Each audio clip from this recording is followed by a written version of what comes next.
This is Integrity Power Blend, made for direct casting a chair back for an Adirondack chair.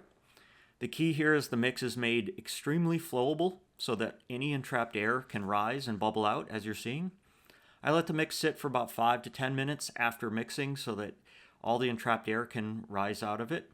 And then I'm pouring it fairly slowly to fully consolidate the mix and help any additional air that gets trapped during pouring or that's still in the mix rise out. If you pour too fast, you trap the air in there.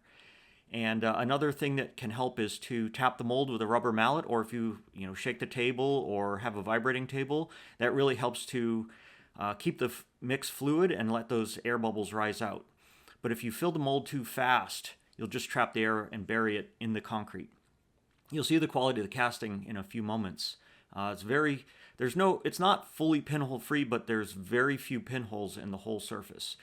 So it takes very little work to get a fully pinhole free finished product.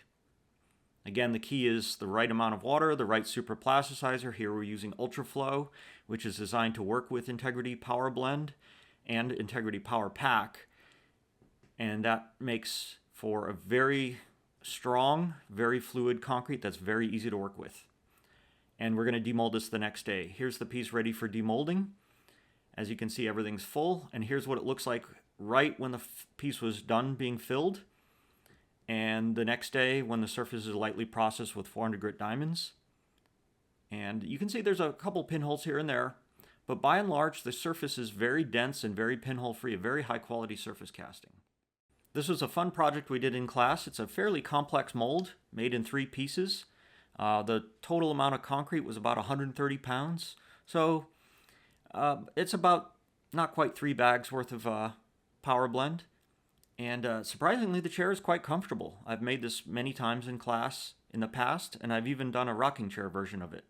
But here, it's a stationary piece that anyone can enjoy outdoors or indoors if you want. It's a beautiful day here in North Carolina, sitting in my modern Adirondack chair.